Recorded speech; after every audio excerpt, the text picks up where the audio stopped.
Daytime. The beautiful doctor saves lives, a skilled and compassionate healer. But at night, she secretly injects patients with deadly poison, letting them die silently. This is Woo So-jung. Outside the hospital, Woo So-jung performs illegal euthanasia work. She injects Pavilon into those who want to end their lives, a drug that causes near-instant death.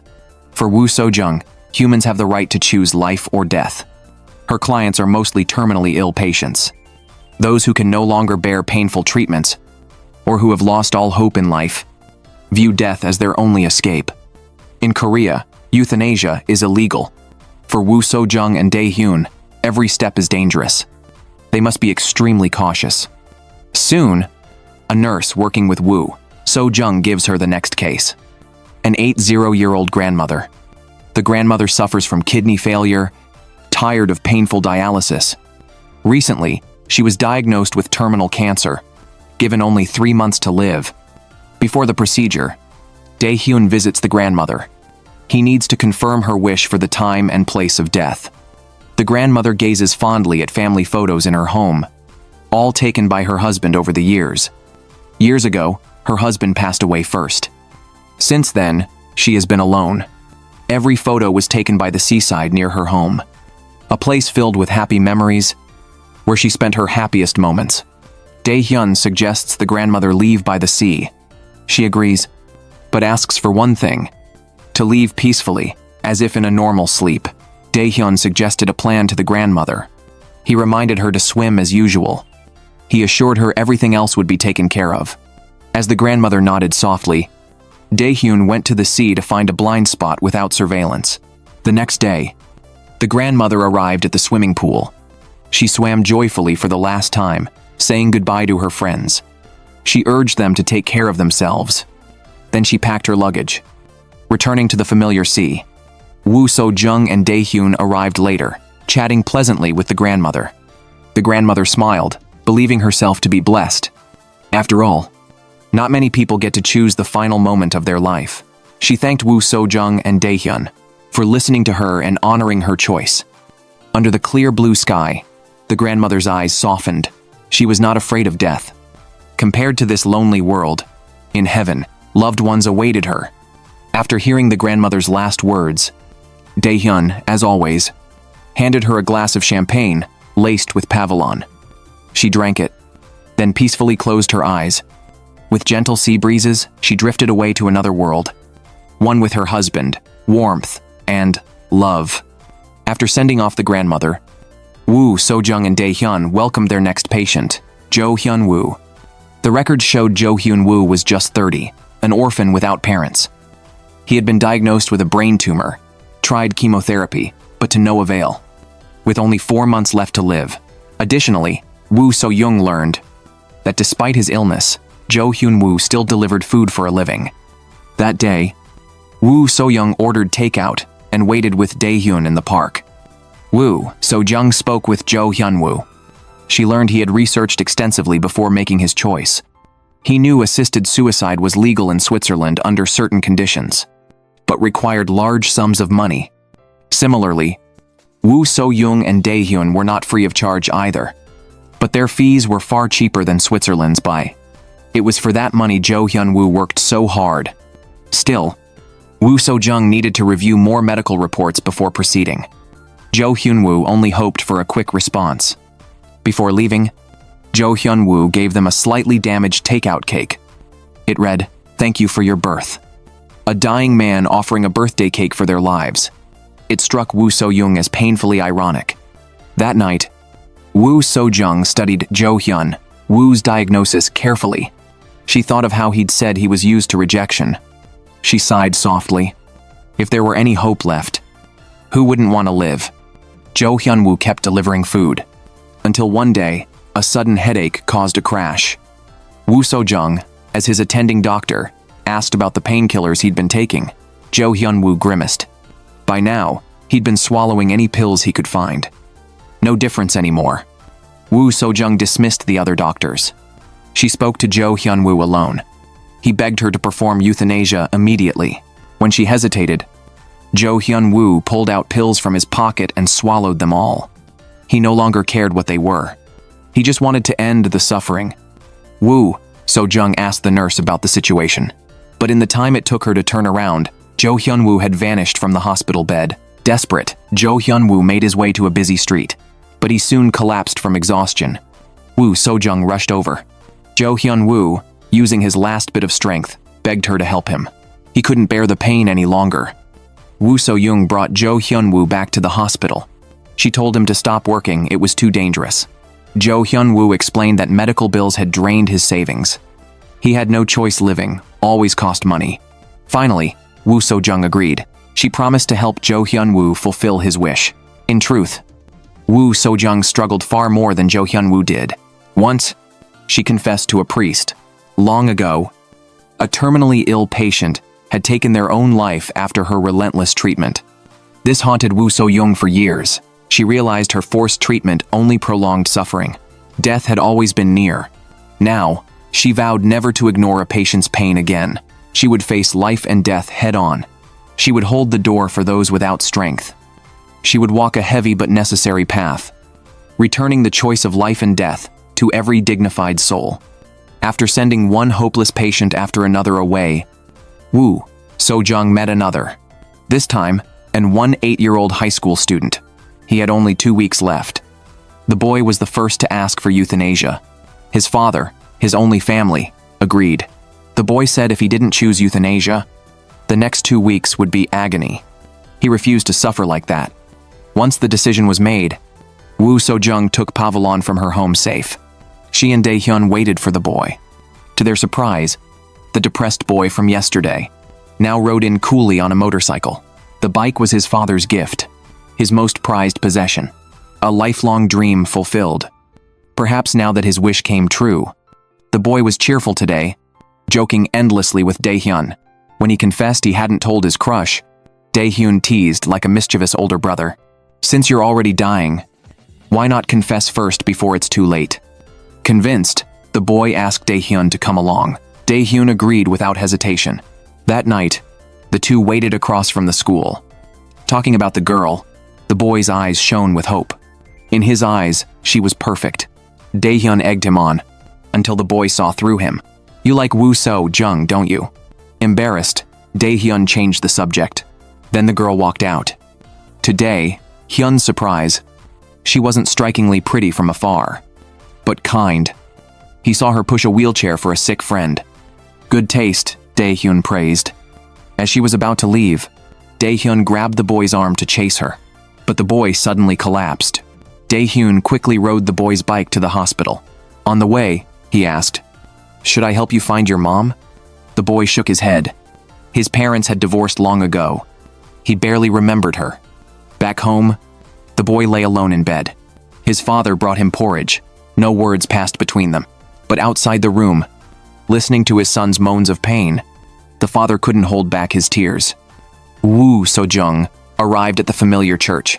To her surprise, she found Jo Hyun-woo there. After Woo So-jung agreed to perform euthanasia, Jo Hyun-woo was preparing his final arrangements. He donated all his belongings to the church. In conversation with the priest, Woo So-jung learned Jo Hyun-woo was known to him. He had once lived in the orphanage where the priest worked. But before the priest, Woo So-jung couldn't bring herself to reveal Jo Hyun-woo's fate. As she left the church, she saw Jo Hyun-woo sitting alone on the stairs. Jo Hyun-woo explained his vision had suddenly blurred while descending. Woo So-jung recognized this as caused by the brain tumor pressing on his optic nerves. Jo Hyun-woo told her to go ahead, but Woo So-jung held out her hand instead, offering to help him down. After a brief hesitation, Jo Hyun-woo took her hand. With Woo So-jung's support, he stepped down the stairs, emerging from the darkness. Jo Hyun-woo asked why Woo So-jung practiced euthanasia. She replied that people deserve the right to choose life or death. To her, choosing death was not a crime. She told Jo Hyun-woo to contact her if he remembered any happy places. Soon after, he took Woo So-jung to the orphanage where he had lived as a child. The orphanage had long been abandoned. Jo Hyun-woo couldn't say whether his time there had been happy, but at least he had never been alone. Leaving the orphanage, Jo Hyun-woo brought Woo So-jung to a small eatery. Woo So-jung voiced her lingering question. She knew Jo Hyun-woo had tried many treatments, If he had fought so hard to live, why had he given up now? Jo-hyun, Woo's eyes darkened. He had tried everything. All hope had failed. It wasn't a choice, just surrender. Woo So-jung didn't press further. She sat quietly with Jo-hyun Woo, sharing the simple meal. There was no point in asking more. Yet privately, she contacted Dae-hyun, hoping to find alternative clinical trials for him. Dae-hyun reminded her. Now, it wasn't Jo-hyun Woo who refused to let go. It was Woo So-jung herself. He hoped she wouldn't let sympathy cloud her judgment. Woo So-jung remained troubled. She knew.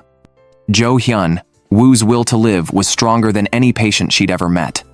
Yet suddenly, she felt as if she'd fallen into darkness. Like someone was whispering. This wasn't the first time she'd misunderstood a patient. The next day, a doctor friend called with good news. A clinical trial in the US was testing a new treatment for brain tumors. Volunteers were being recruited. The friend believed success was likely.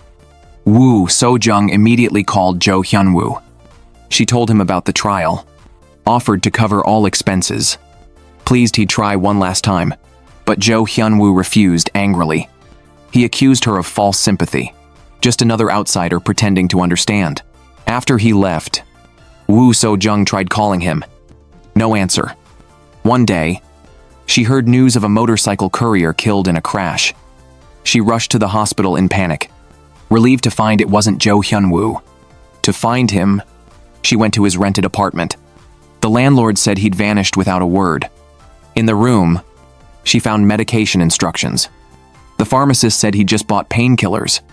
Woo So-jung's anxiety spiked again. Night. Woo So-jung returned to the church. Whenever someone needed treatment there, she was always the first to arrive. After much thought, she decided to tell the priest about Jo-hyun Woo's illness. She also asked about his address. She worried about Jo-hyun Woo living alone. She begged the priest to keep an eye on him. In the church's ward, a patient's husband rushed in and attacked her. Woo So-jung shielded the patient with her life, but the man held a knife. Woo So-jung was in danger. Suddenly, Jo-hyun Woo struck the man from behind. The police took him away. Woo So-jung bandaged Jo-hyun Woo's injured hand. She apologized for her earlier offense. She begged him not to intervene in such danger again. Jo-hyun Woo sighed softly. Then he handed her 2 hair clips. On my delivery route today, I saw a stand selling them. I thought of how you push your hair back, he said. Woo So-jung's eyes darkened. Truth be told, Jo-hyun Woo met her euthanasia criteria, yet she still wanted him to live.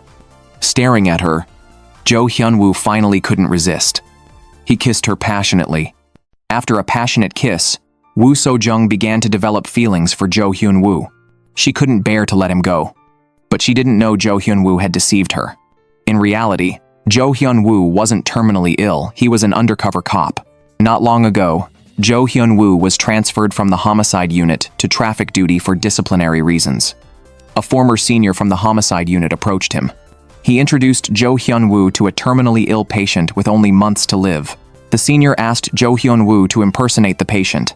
He wanted Jo-hyun Woo to go undercover and investigate Woo So-jung's alleged involvement in euthanasia. To return to the homicide unit, Jo-hyun Woo agreed.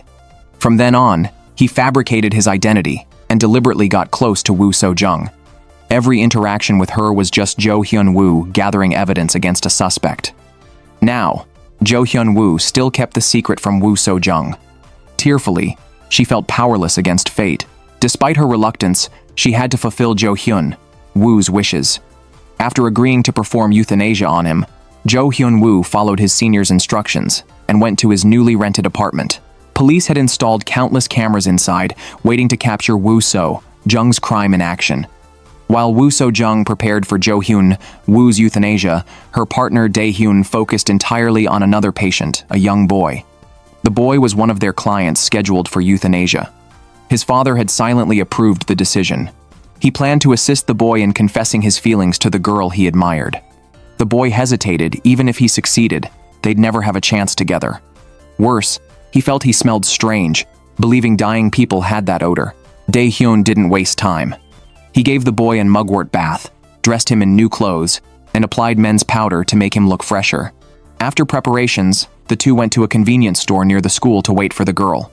Finally, she arrived. The boy gathered courage to speak to her. She already knew about his impending death. Dae-hyun hid beside the shelves, urging him to confess.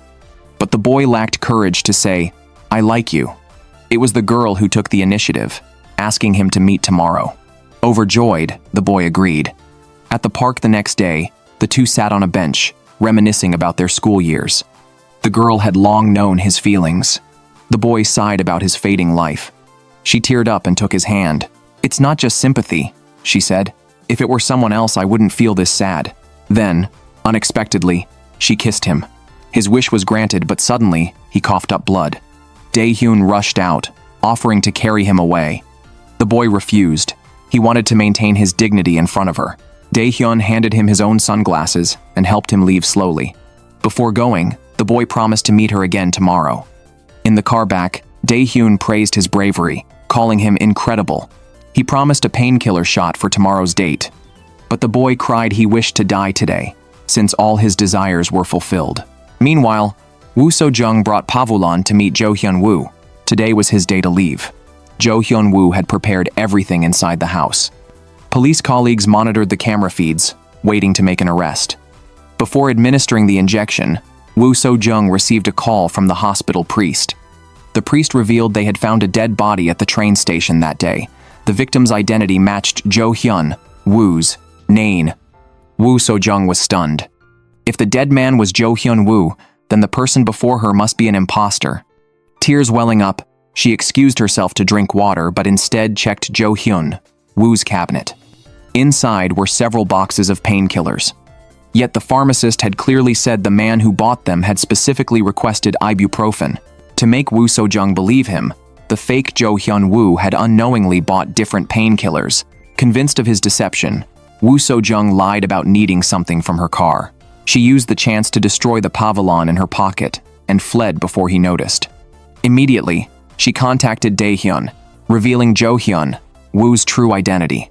Dae-hyun urgently needed Pavulan. The boy was in unbearable pain and wanted to die now. But Woo So-jung no longer had the drug. To obtain it, she risked meeting a drug dealer. The dealer scolded her for coming uninvited, fearing police detection. Woo So-jung promised secrecy and whatever the dealer wanted in exchange. Only then did she secure the Pavulan. With the drug, Dae-hyun mixed it into champagne. Facing death, the boy hugged his father. He begged his dad to visit the park the next day, explain everything to the girl he liked. The father expressed guilt, blaming himself for his son's failing health. The boy forgave him. Even without a mother, he knew his father loved him. All these years together had been happy. Woo So-jung handed him the champagne. The boy asked for a different cup, one they had made together at the amusement park, decorated with a family photo. She poured the champagne into it. The boy drank. His father, struggling to hold back tears, hugged his beloved son tightly. In moments, the boy drifted away like falling asleep. Woo So-jung told the man his son was gone. Only then did the father collapse, his grief breaking free. That day, the man kept his promise and went to the park to meet the girl his son had liked. Seeing the boy wasn't there, the girl guessed the tragic truth and burst into tears. The man stopped crying and instead smiled softly. He was grateful the girl had chosen to be friends with his son. In his son's final moments, she gave him such beautiful memories. After realizing Jo Hyun-woo was a police officer, Woo So-jung felt deeply disappointed. Jo Hyun-woo couldn't stop thinking about her eyes and words. Finally, he couldn't resist going to see her. But when she saw him, Woo So-jung slapped him immediately. Jo Hyun-woo begged her to stop the euthanasia project, calling it madness to manipulate others' deaths. Woo So-jung remained calm. She didn't believe her actions were crimes. She was certain Jo Hyun-woo would never arrest her. But with the increased scrutiny, Woo So-jung decided to temporarily halt the project. She instructed her nurse partner to destroy all related documents. Jo Hyun-woo arrived at the hospital with a search warrant, intending to investigate drug law violations. Woo So-jung intervened, asking the police to avoid disrupting patient care during the search. Meanwhile, an emergency patient arrived, a woman with terminal stomach cancer and diabetic complications. Her feet were black and rotting, her condition critical. Yet at this critical moment, she only took insulin and refused further treatment. Woo So-jung tried to persuade her, but the woman grew upset. Treatment cost money, and her small savings were all she had. She preferred to leave it for her child rather than waste it on futile care. Woo So-jung couldn't stand by. She handed the woman a business card, a charity hospital run by a priest, offering free treatment. She urged the woman not to endure pain alone, to at least try treating herself for her child's sake. Grateful, the woman took the card and thanked her. Jo Hyun-woo witnessed the exchange, assuming Woo So-jung was compensating for guilt. She didn't argue she had no guilt to atone for. That night, a woman collapsed in the hospital hallway from pain. Her child begged the priest to save her mother. Dae-hyun performed first aid, while the priest gave the girl milk to drink. Looking at the innocent girl about to lose her mother, Dae-hyun felt uneasy. After the rescue, Dae-hyun followed the girl to her mother's stall. Seeing the girl's dirty shoes and socks, kind-hearted Dae-hyun helped clean up the stall. He then pushed the cart to its temporary storage spot, as the girl directed. Grateful, the girl gave Dae-hyun a warm, bright smile. But the danger against Dae-hyun and Woo So-jung wasn't over. Lately, Pavulon supplier Kim was arrested by police. They planned to use him to uncover his ties to Woo So-jung, but after reviewing the suspect's records, Jo Hyun-woo realized this wasn't the real Kim. The real Kim lost his teeth from drug use, but this man's teeth were intact. A colleague revealed the real Kim was once close to Dae-hyun. When Dae-hyun was jailed for medical malpractice, he treated Kim well in prison. After release, Kim repaid the favor, giving Dae-hyun Pavulon without questions. Following the clues, Jo Hyun-woo tracked down a delivery rider. The rider had once delivered Pavulon to a luxury apartment in Gangnam. This apartment was likely Kim's hideout. The rider said he'd quit the job. He mentioned a co-worker was arrested after saying the wrong thing at the apartment. Jo Hyun-woo arrived at the apartment building and spotted several delivery men. Before he could question them, they threw him out of the car. Since police were closing in, the real Kim planned to move that night. But upon arriving, a gunman burst in and shot Kim. It turned out Kim wasn't the leader of the drug ring, there was a hidden boss above him. Chairman Gu was angry at Kim for selling Pavulon to doctors without permission. That's why he ordered his butler to kill Kim. But the hitman made a mistake. Wounded, Kim was brought to Woo So-jung's hospital. Kim's gunshot wound wasn't serious, but with the police already searching the hospital, he pretended to be sick to avoid both them and the hitman. Meanwhile, Woo So-jung got a call from Chairman Gu. The day before, she had gone alone to buy Pavulon from him. At the time, Chairman Gu didn't know her true intentions. For safety, he forced her to undress and took compromising photos at gunpoint. Now, to stop Kim from revealing secrets, Chairman Gu used the photos to blackmail Woo So-jung. He demanded she stall the police from arresting Kim. Woo So-jung had no choice but to comply. Meanwhile, through the apartment's cameras, Jo Hyun-woo had already identified Kim. He came to the hospital to arrest him. Woo So-jung had to buy time. She moved Kim to intensive care before Jo Hyun-woo and the police could take him. She insisted they wait until visiting hours to question him. Jo Hyun-woo felt conflicted. Woo So-jung's words, "I haven't committed any crime," kept replaying in his mind. On one previous occasion, Jo Hyun-woo had also conducted an undercover investigation.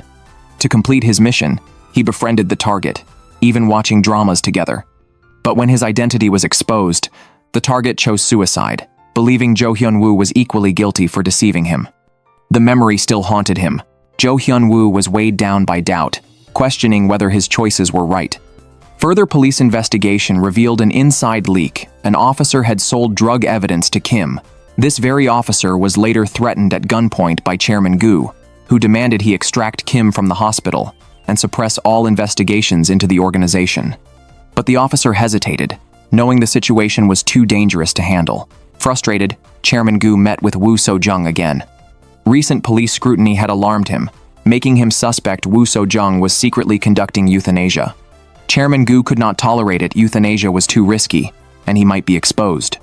He demanded Woo So-jung smuggle Kim out, even threatening her nephew and niece. Undaunted, Woo So-jung refused. The hospital was surrounded by police, making escape impossible. And if her family were harmed, she warned, she would take Chairman Gu down with her and hand over all evidence. The next day, Chairman Gu went insane. He planted a bomb in the hospital cafeteria, injuring several staff. He then called Woo So-jung, still demanding she deal with Kim. For her colleague's safety, Woo So-jung had no choice but to comply. While changing Kim's medication, she slipped him a pair of scissors in the ICU. She instructed him to pretend to take her hostage to escape. Kim understood and followed through. By pretending to hold Woo So-jung captive, he broke through police lines and fled in Chairman Goo's car. Outside, Jo Hyun-woo chased the vehicle, pounding on the windows. But all he could do was watch as Woo So-jung was abducted.